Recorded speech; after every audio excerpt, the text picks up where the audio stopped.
Thanks for joining us at Right On Replicas, where we're proud to bring you the best scale model kit reviews on the planet.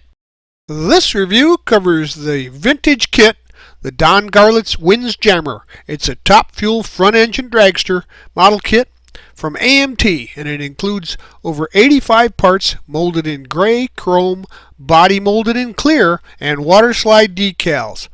It's kit number 6435 in the old catalog. And even though these are out of production, you can still find them at online auction sites and in some of the larger hobby shops. Now, the direction sheet for the build is very clear, and it also gives you color choices for the pieces. Now, the rear tires have Goodyear logos molded in them, and the front tires are molded in gray plastic with Pirelli sidewalls. AMT gave this a 2 rating for intermediate builders, but this kit's a little tougher than that and might be more suited for the experienced builder. You always need to be looking for what comes next and test fit everything before you glue it together. Here are the contents of this kit, and as you can see, it has a unique clear body design, a lot of chrome pieces, and even a platform for display. It's got some nice tires and some pretty decent decals, even though you may need to apply some clear spray to those to make sure they stay together because of the age. Well, as you should always remember, please use the manufacturer's safety and use guidelines when using any of the products that you see or hear mentioned here. Now, we'll be using clear glue for most of the construction, the liquid cement type. Sometimes, however, strength is needed, and we'll use some super glue for that. You should be on the lookout for some flash on this kit. It's an old design, and the molds are a little bit wore, so when you're pulling parts off the trees for construction, make sure that you look for flash that you need to trim off or sand smooth first. And if you'll notice here on the cylinder heads, the pistons are in firing positions. I started construction with the rear slicks, and I just pressed and rolled the tread area there on a sheet of light sandpaper on a flat surface to give it a more used look like you would see on a normal dragster. Grab the front wheels and tires out of the kit, and notice that they're plastic and they're molded, they're on a tree, so you'll have to cut the inside out and then test fit the wheels into them. Just make sure that it fits after you've trimmed those up. Remove the wheels and then spray the tires with some rubber colored paint, and then when those are dry, you can assemble them to the wheels, but make sure in all cases you remove any paint or chrome plating that's on the joining surfaces to make sure that the glue will adhere and touch some of the raw plastic. Now, there are locating pins on one side of the wheel corresponding to the holes on the other side, and this keeps the spokes lined up properly. Now we'll work on the chassis, and there are 5 pieces that need to be assembled.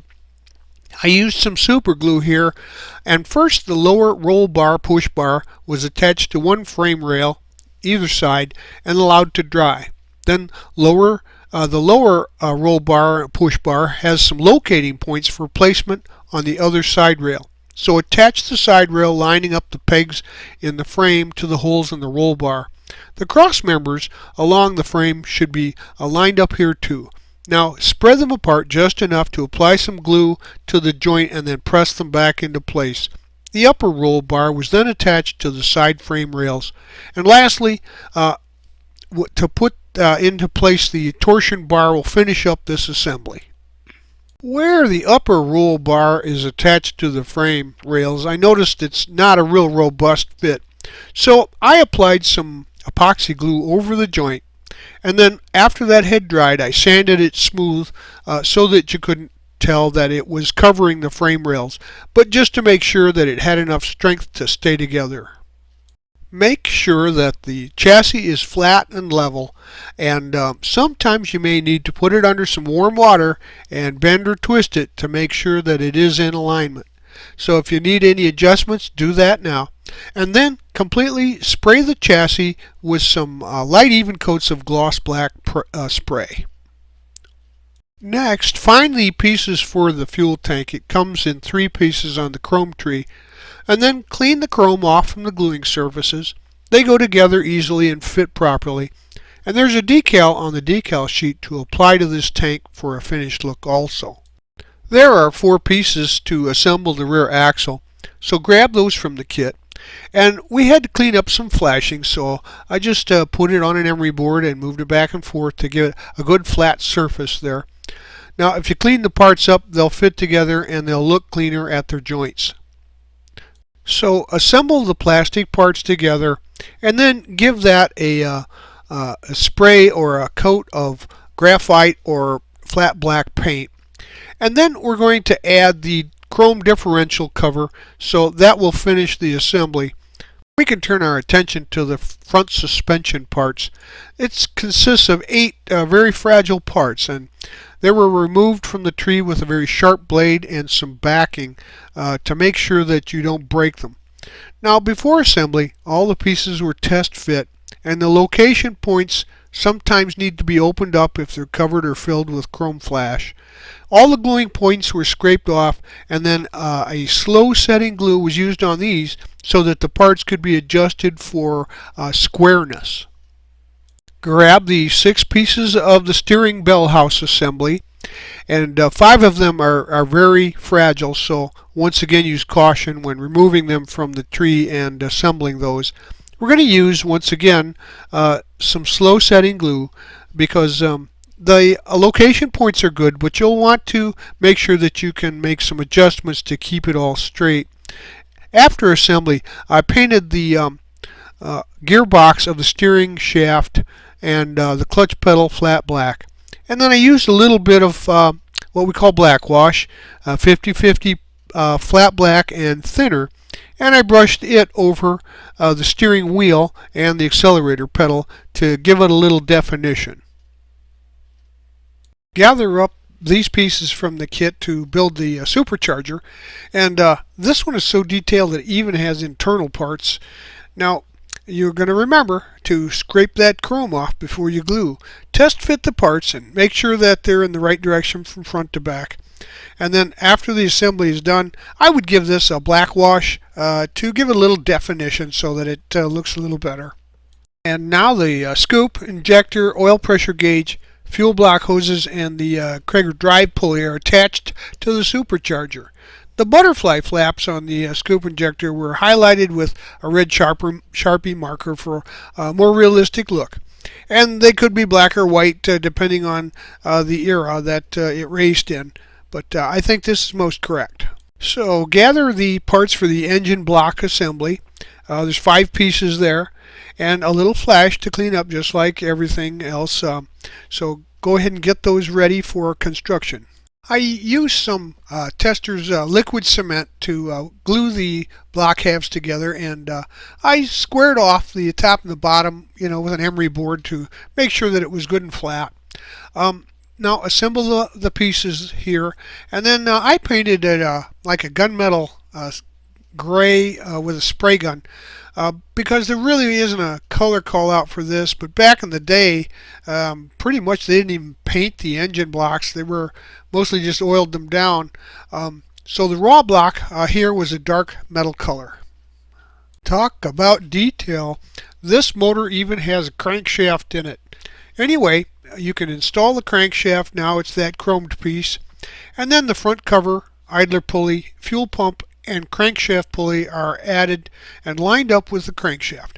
Now some of the attachment holes and receivers are a little bit shallow or not big enough, so just use the tip of your hobby knife blade to open those up and make sure that you've got a little adjustment there to make everything flush and aligned.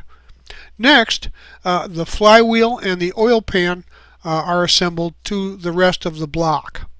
Just when you thought you'd never see that crankshaft again, the kit maker came to the rescue and provided you with a clear see-through oil pan. So you can install that now and continue to ogle that beautiful motor detail. Now it's time to attach the valve covers, the exhaust headers, and the drive belt. And once they're assembled, the valve covers, headers, and the drive belt pulley were given the black wash to help highlight the features.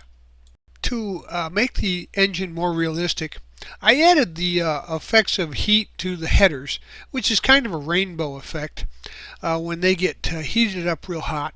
So to create that, I used some Sharpie markers, and I applied them to small areas then after that was applied, I kind of lightened it up with a little bit of thinner over the top to kind of help them blend and make it a little lighter.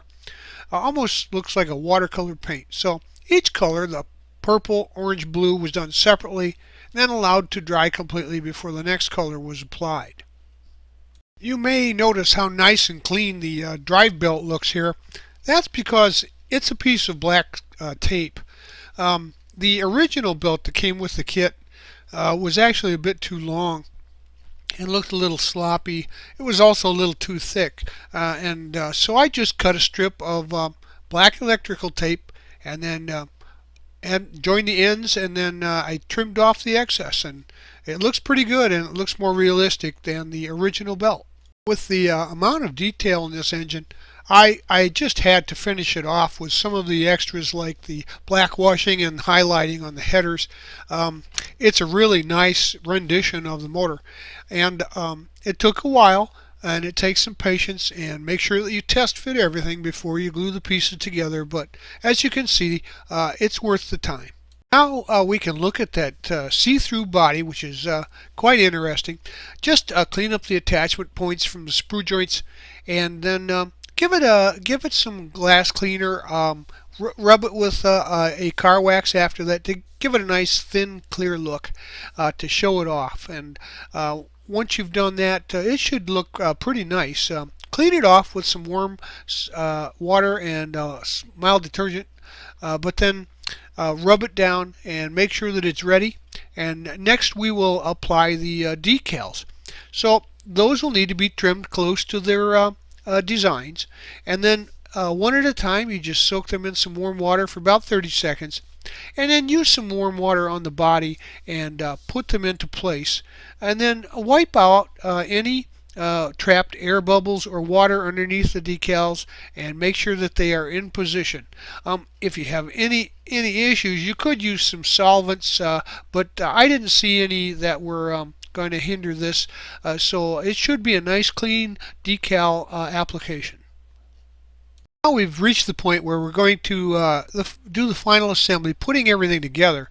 Now the master cylinder, the parts shown here, and the brake handle are added to the chassis first, and then the rear end subassembly, and the chassis has notches for these parts for easy placement.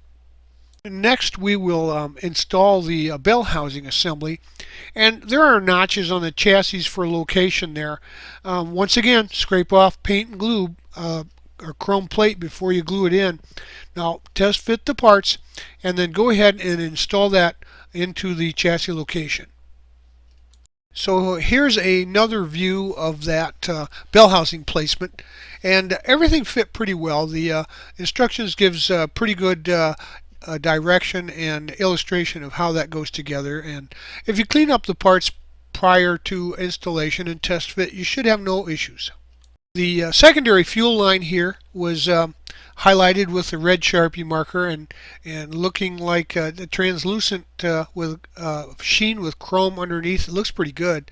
So add the fuel tank and the secondary fuel line into place, making sure by test fitting prior to adding glue. And then the secondary fuel line there, it's a really delicate part, so take care when you pull that off of the tree. Either use a sharp hobby knife with some backing or some nice sprue cutters to get that off so that you don't break it. Here's a view of the fuel line as it sets in the chassis coming from the fuel tank for a better look at placement. So I painted the top side of the seat with a semi-gloss black, and then the underside with some of that dark gray metallic looking color, or you can use gunmetal. And on the back seat there's a groove, and that's where it lines up to the lower roller push bar. So this is also where it needs to be glued, so I used some CA once I put it into place to keep it there, and held on to it until it took a set. There's really no indication of where it actually attaches to the push bar, so test it first so that you can see what it looks like and has a good appearance, and then glue it into place. In this case, placing the body on the chassis is where the rubber hits the road. If everything was assembled straight and true and symmetrical, then it should fit right into place and expose all of the things that need to be accessed, like the axles and spindles, etc. So once you've got that into place, you need to open up the hole here inside the red circle, and that's the die mark where the steering arm gets attached. It's pretty thin, but you need to open it up so that you can put that into place there. Dropping the body into place shows that it has a nice snug fit. In fact, if you just wiggle it into place there around the chassis, you'll find that it probably won't need any glue to be placed there. Just a little adjusting to straighten everything out, and I would think that after having mocked the engine in there, I didn't even need to glue it into position, and later we will just wiggle the engine into place from on top here, and I found also that the primary fuel line will hold it into position. The primary fuel line was coated with a red Sharpie on both ends, just like the other fuel line was, and then the linkage was painted flat black with some bottle paint in the middle there. So orient the primary fuel line as it's shown here in the photo or in the illustrations and the instructions. And then I use some super glue here to fix it into place and make sure that it stayed in position. Now there's really no way to mess it up. It should go in about one way. You just have to make sure that it is leaning in the correct direction. Get the parts out of the kit for the steering linkage and the pitman arm, and we're going to assemble those, glue those together, and we're going to also then take the front suspension assembly, subassembly that we had put together earlier, and install that into place. And the gluing points on the front assembly were cleaned and scraped for a good strong bond, and I used super glue here for strength, and then they were glued into place. Then the idler arm steering linkage and the pitman arm were glued together and added to the front suspension contact point. Now make sure that the parts are parallel and symmetrical, but I found no problems with the fit here. They went right into position where they should, but you'll have to be careful. The parts are very fragile, so treat them with extra care.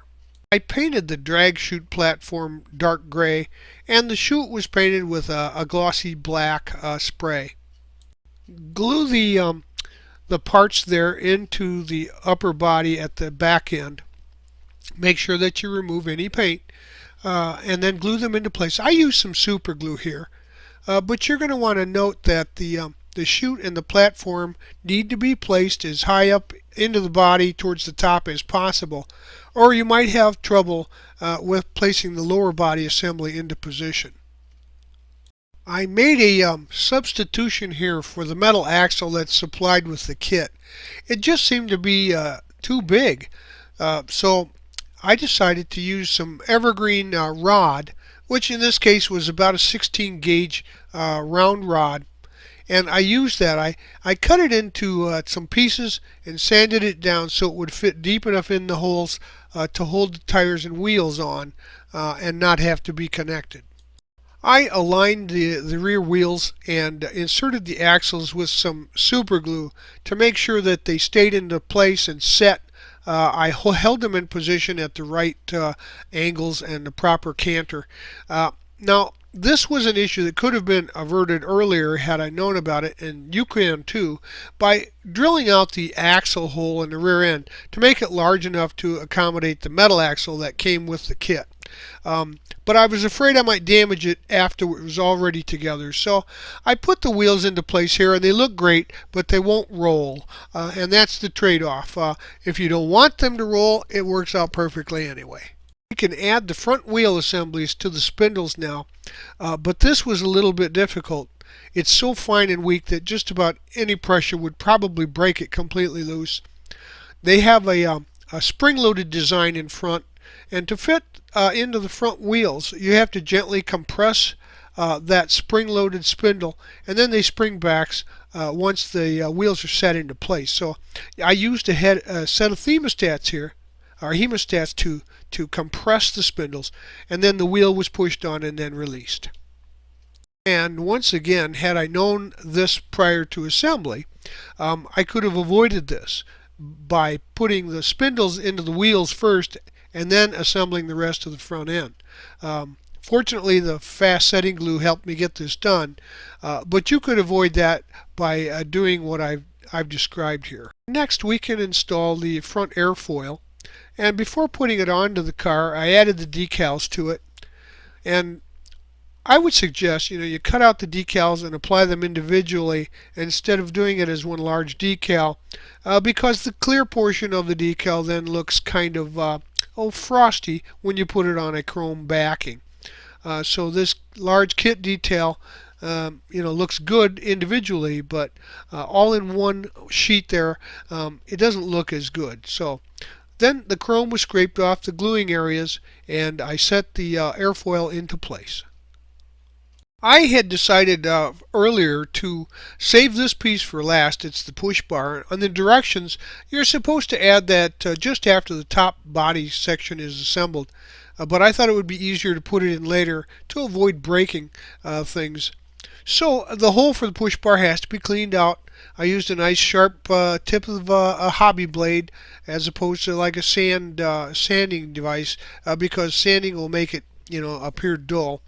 So I cleaned that out, and then you'll find that if you didn't put the chute platform up high enough, you'll have trouble getting this in. So there's a double whammy there. The lower body assembly then was glued into place, and then glue was applied to most of the hidden places under the rear end. And then the wheels then hide the glued area. So I used some Testor's glue there to avoid hazing the plastic. Well, there you have it. This model is complete. And as you can see in this completed undercarriage shot, the crankshaft is visible through the clear oil pan. The headers look great coming out of the engine. And you can even see the push bar that we just installed through the lower body section there. So once you get this done, it's a great looking kit. And a unique one with the clear body, but it harkens from the days of the early drag racers. This model actually made a record-setting run of over 200 miles to break the barrier in Detroit way back in '64. With a little extra patience and quite a bit of cleanup, this turns out to be an awesome display. And while the body being clear is your builder's choice, well, the original Windjammer was black. It's still pretty interesting to use it that way and display it on your shelf. So if you can find one, buy it, build it, and put it on your shelf. Well, we hope you like this step-by-step premium quality model review. And so that you don't miss any more, please subscribe to our YouTube channel. But you can find us on Facebook and at our website, rightonreplicas.com. Thanks!